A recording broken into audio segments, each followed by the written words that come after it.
இறையேசுவில் என் அன்பு சகோதர சகோதரிகளே, ஆண்டவர் நாமத்திற்கு சோத்திரம். தினம் ஒரு ஜப வழியாக பேசிக் கொண்டிருப்பது உங்கள் அன்பு சகோதரன் பிரபு. எப்படிங்க இருக்கீங்க? இன்றைய நாள் எப்படிங்க போச்சு? உங்களுக்கு மகிழ்ச்சியாக இருந்தீங்களா? எப்போவுமே சந்தோஷமாக இருங்க. நம் ஆண்டவராகிய இயேசு கிறிஸ்து நம் ஜெபங்களை எல்லாம் கேட்டு நம் அனைவரையும் ஆசீர்வதிக்க போகிறாரு. நம் இல்லங்களுக்கு வரப்போகிறாரு. மகளே மகனே கலங்காத, மனம் உடஞ்சி போகாத, நான் இருக்கேன், உன் கூட தான் இருக்கேன், தைரியமாக இருன்னு சொல்கிறது யாருங்க? நம்ம ஏசப்பா. ஆம் என் அன்பு சகோதர சகோதரிகளே, இன்றைய நாள் நம் ஆண்டவராகிய இயேசு கிறிஸ்து முழு வீடு நிற்பதற்கான வலிமையும் உறுதியையும் கொடுக்கக்கூடிய முக்கியமான கல்லாக, மூளைக்கல்லாக விளங்கியது. இயேசு உன் வீடை கட்டும் மூளைக்கல்லாக நிற்பேன் என்று வாக்குறுதி கொடுத்திருக்கின்றார். இன்னைக்கு நம் ஆண்டவராகிய இயேசு கிறிஸ்து நம்முடைய இருதயம் தூய்மையாக இருந்துச்சுன்னா, நம்ம இருதயம் என்னும் இந்த வீடு நம் ஆண்டவராகிய இயேசு கிறிஸ்து குடிக்கொள்கின்ற பொழுது நமக்கு எந்த பிரச்சனையும் இல்லைல்ல. இன்னைக்கு ஏகப்பட்ட பிரச்சனை வரதுக்கான காரணம் என்ன தெரியல. தேடிட்டு இருக்கோம்ல, எதுக்குடா இந்த பிரச்சனை வருதுன்னு புரியல. பிரச்சனை மேலே பிரச்சனை வந்துக்கிட்டே இருக்க, நிம்மதி இல்லை, எல்லாமே போயிடுச்சுல வாழ்க்கையில். அன்பானவர்களே, இன்றைக்கு ஆண்டவர் நீரே எங்களுக்கு மூளைக்கல்லாக இருக்கின்றபடியினால் உமக்குள் இருக்கின்ற யாவற்றையும் எங்களுக்கு தந்திரலும் என்று தைரியமாக கேட்போமா ஏசப்பா கிட்ட?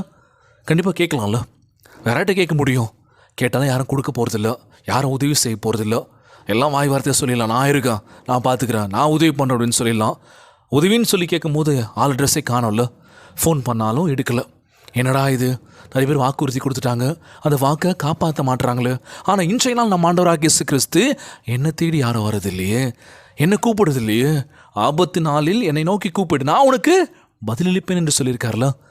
மகளே மகனே கலங்காத, நம்முடைய வீடும் குடும்பமும் நித்திய ஜீவனுக்குள் நிலைத்திருக்கும். நம்ம ஆண்டவராகிய இயேசு கிறிஸ்து கொடுத்த அழகான விஷயம் இதுதான். நம்ம வீட்டுக்குள்ளே சந்தோஷம் இருந்துச்சுனாலே போதுங்க, வெளி உலக வாழ்க்கையும் சந்தோஷமாக தான் இருக்கும்.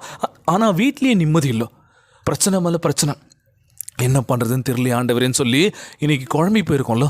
கவலைப்படாதீங்க, நம்ம ஆண்டவராகிய இயேசு கிறிஸ்து தன் வீட்டை கற்பாறை மேல் கட்டுகின்றவன் புத்திசாலி அப்படின்னு சொல்லும் போது நம்ம என்ன பண்ணுவோம்? நம்ம வீட்டை எதில் கட்ட போகிறோம்? மணல் மேட்லையா? நிற்காதுல்ல. ஸோ கற்பாறையின் மேல் கட்டப்படுகின்ற வீடு ஒருபோதும் என்ன ஆகாது, ஒன்றும் ஆகாது, ஸ்ட்ராங்காக இருக்கும்ல. நம்ம ஆண்டவராகிய இயேசு கிறிஸ்து நம்மோடு கூட இருக்கின்றார்.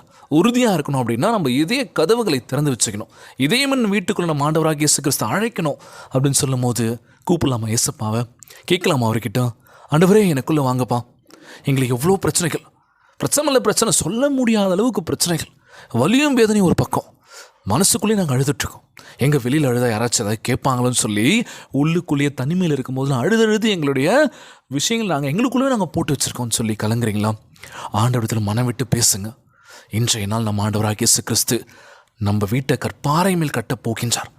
மகளே மகனே கலங்காத, அவருக்குள் இருக்கும் எல்லா நன்மைகளையும் பெற்றுக்கொள்வோம். இன்றைய நாளில் அவரது சமாதானத்தை, அவருடைய ஆசீர்வாதங்களை, அவருடைய ஞானத்தை, உங்கள் குடும்பங்களுக்காக அவருடைய நித்திய வாக்குறுதிகளை கேட்டு நம்ம என்ன பண்ண போகிறோம்? கீழ்ப்படுதலும் நம்ம ஜெபிக்க போகிறோம். ஆண்டவரே என் வாழ்வில் வாங்கப்பா, ஒவ்வொரு பகுதியிலும் நீங்கள் இருக்கணும் ஏசப்பா, உம்முடைய ஆசீர்வாதம் பாய்ந்து செல்ல வேண்டும் என்று கேட்குறேன். ஆண்டவரே, ஒவ்வொரு நாளும் நீங்கள் பார்த்துட்ருக்கீங்க, உங்களுக்கு தெரியாதது ஒன்றுமே இல்லை, எங்களால் ஞானத்தை கொடுங்க, உம்முடைய ஆசீர்வாதம் கொடுங்கன்னு சொல்லி கேட்கலாமா? கிறிஸ்து இயேசுக்குள் இருக்கும் எல்லா ஐஸ்வர்யங்களையும் இவற்றை பெற்றுக்கொள்ள நீங்கள் தயாராக இருக்கீங்களா? கண்டிப்பாக பிரதர், என் வாழ்க்கை செழிப்பாக இருக்கணும், எல்லாமே எனக்கு வேணும், கேட்கலாமா ஏசப்பா கிட்ட? இன்றைய நாள் நமக்கு பதிலளிக்க போக்கின்றார். நமக்கு பதில் கிடைக்கணும் அப்படின்னா யார்கிட்ட கேட்கணும்?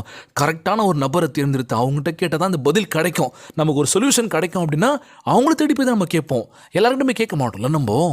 நமக்கு சரியான ஒரு வார்த்தையும் சரியான ஒரு பாதையை நோக்கி நம்ம கொண்டு செல்ல போகின்ற நம்ம ஆண்டவராகிய இயேசு கிறிஸ்துவை கேட்கலாமா? கேட்டால் கொடுப்பாரா? கண்டிப்பாக கொடுப்பாருங்க. மனம் விட்டு ஜெபியுங்கள். சோர்ந்து போகும் வேலையில் கூட நம்ம ஆண்டவராகிய இயேசு கிறிஸ்து உற்சாகமாக நான் பார்த்துக்கிறேன் ஒன்றுன்னு சொல்லிட்டு இருக்காருல. அதனால் கலங்காதீங்க. வாழ்க்கை இன்னும் போராட்டம், கடைசி வரைக்கும் போராடிக்கிட்டே தான் இருக்கணும். வெற்றி பெறுவதற்கான ஒரு இலக்கை நம்ம அடைஞ்சிட்டோம் அப்படின்னா போராட்டங்கள் ஈஸியாக முடிஞ்சிடும். இன்றைக்கி ஒவ்வொரு விஷயம் நம்ம போராட வேண்டியதாக இருக்குது. என்னடா இது கிடைக்க மாட்டேது, போராட்டம். வாழ்க்கைனாலே ஒரு போராட்டம் தான் இல்லை. சோர்ந்து போகாதீங்க. ஒவ்வொரு நாளும் நம்ம என்ன பண்ணுறோம்? நம்ம மேலே நம்பிக்கையை விட்டுறோம். நம்மளால் முடியாது போல இருக்கு, இவ்வளோ போராடுறோம்ல, விட்டுடலாம், எப்போதும் போல் எல்லாரும் மேலேயும் நம்ம இருந்துடலாம்னு நினைக்கவே நினைக்காதீங்க. உங்களுடைய விடாப்படியான குணங்கள் இருக்குல்ல, கண்டிப்பாக ஒரு விஷயம் வேணும், அடம் பிடிங்க. நிச்சயமாக நம்ம ஆண்டவராகிய இயேசு கிறிஸ்து கொடுக்க போகின்றார். இன்றைய நாள் ஜெபம், ஜெபத்திற்குள்ளாக பயணிப்போமா? எங்களை மிகவும் அதிகமாய் நேசிக்கின்ற அன்புள்ள ஆண்டவராகிய இயேசுவே, இன்றைய நாள் வாக்குறுதி வசனத்திற்காக நன்றி ராஜா. ஆண்டவரே, உமக்குள் இருக்கும் பரிபூர்ண சமாதானத்தை இன்றைக்கு நாங்கள் சுதந்திரித்துக் கொள்ளும்படி கேட்கின்றோம். ஆண்டவரே, எங்களையும் எங்கள் குடும்பத்தையும் இந்த தெய்வீக சமாதானத்தினால் நிலைத்திருக்க வேண்டும் என்று கேட்கிறோம்பா. உமக்குள் இருக்கும் எல்லாவித அன்பினை நாங்கள் சுதந்திரித்துக் கொள்ளும்படி கேட்கின்றோம். ஆண்டவரே, உன் அன்பு எங்கள் உள்ளங்களுக்குள் நிறைத்து எங்களை ஒன்றாய் இணைக்கப்பட வேண்டும் என்று கேட்கிறேன். ஏசப்பா, ஆண்டவரே, உம்முடைய அபிஷேகத்தை எங்கள் மேல் ஊற்றி உமது ஞானத்தினால் எங்களை நிரப்புங்க ராஜா. நாங்கள் போராட்டம் இல்லாமல் வாழ்வில் எல்லா சூழ்நிலையிலும் எல்லா நிலைகளிலும் செழிக்கப்பட வேண்டும் என்று ஜெபிக்கிறேன். ஏசப்பா, எங்களை பரிபூர்ணமாக சீர்படுத்தி புதுப்பிக்க வேண்டும் என்று ஜெபிக்கிறேன். ஆண்டவரே, உம்முடைய குணப்படுத்தும் வல்லமை எங்கள் வாழ்வில் எங்கள் குடும்பங்களில் வழியாக பாய்ந்து சென்று எங்களை பூர்ணமாக குணப்படுத்த வேண்டும் என்று கேட்கிறேன். ஆண்டவரே, உமக்குள் இருக்கும் எல்லா நன்மைகளிலும் எங்களை நிரப்புங்க ராஜா. எங்கள் வீடு உம்முடைய சக்தியாக அந்தஸ்தினால் கட்டப்பட வேண்டும் என்று கேட்கிறேன். ஆண்டவரே, உறுதியாய் நிலைத்து நிற்க வேண்டும் என்று கேட்கிறேன். ஏசப்பா, ஆண்டவரே, எங்கள் வீட்டார் அனைவரையும் உம்முடைய குடும்பத்திற்குள் சொந்தமானவர்கள் என்று நீங்க சொல்லியிருக்கீங்க. ஏசப்பா, உம்முடைய பிள்ளைகள் என்று சொல்லியிருக்கீங்க. ஆண்டவரே, எங்களுக்கு எந்த ஒரு கஷ்டங்கள் நஷ்டங்கள் வராதபடி பாதுகாத்துக் கொள்ள வேண்டும் என்று கேட்கிறேன். ஏசப்பா, நோயினோடு இல்லாத ஒரு வாழ்க்கை கொடுங்கன்னு சொல்லி கேட்கிறேன். ஆண்டவரே, இப்பொழுதும் எப்பொழுதும் உமக்குள் அசைக்க முடியாமல் பாதுகாப்பாக இருக்கும்படி உம்முடைய சமூகத்தில் நித்திய ஜீவனாய் எங்களுக்கு அருள செய்ய வேண்டும் என்று கேட்கிறேன். ஆண்டவரே, ஒவ்வொரு குடும்ப உறவுகளை பார்த்துக்கோங்கப்பா. எனக்கு கிடைச்ச தினம் ஒரு ஜெபங்களை கிடைத்த ஒவ்வொரு குடும்ப உறவுகள் அவங்க ஜெப விண்ணப்பங்களை கேட்டு அவங்களை ஆசீர்வதிக்க வேண்டும் என்று கேட்கிறேன். ஏசப்பா, இந்த ஜெபத்தை கேட்டுக்கொண்டிருக்கின்ற அன்பான உறவுகள் எல்லோரையும் பார்த்துக்கோங்கப்பா. யாருக்கும் இந்த கஷ்டங்கள் துன்பங்களை கொடுத்துறாதீங்க ராஜா. நோய் நொடியினால் அவதிப்பட்டு கொண்டிருக்கின்ற ஒவ்வொரு சகோதர சகோதரிகளை உமது கரங்களால் தொட்டு நோயில் அகற்றி போடுவீராக. உம்மால் கூடாத காரியம் ஒன்றுமில்லை. ஆண்டவரே, எங்களை பார்த்துக்கோங்கப்பா.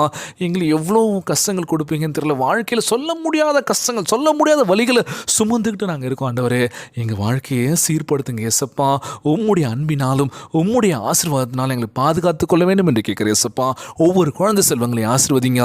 உடல் தெம்பு வலிமை தர வேண்டும் என்று கேட்கிறேன். ஆண்டவரே, ஒவ்வொருவரையும் ஆசீர்வதிங்கப்பா. கணவன் மனைவிக்குள்ள ஒற்றுமையை கொடுங்க, சமாதானத்தை கொடுக்க வேண்டும் என்று கேட்கிறேன். ஆண்டவரே, வேலை வாய்ப்புக்காக காத்து கொண்டிருக்கின்ற ஒவ்வொரு இளைஞர்கள் இளம் பெண்களுக்கு நல்ல ஒரு வேலை வாய்ப்பை கொடுக்க வேண்டும் என்று கேட்கிறேன். ஏசப்பா, எல்லோரையும் பார்த்துக்கோங்கப்பா. இன்றைய நாள் ஜெபம் இயேசுவின் விலையேற பெற்ற நாமத்தினாலே ஜெபிக்கின்றேன் நல்ல பிதாவே, ஆமேன், ஆமேன். இயேசுவுக்கே புகழ், இயேசுவுக்கே நன்றி.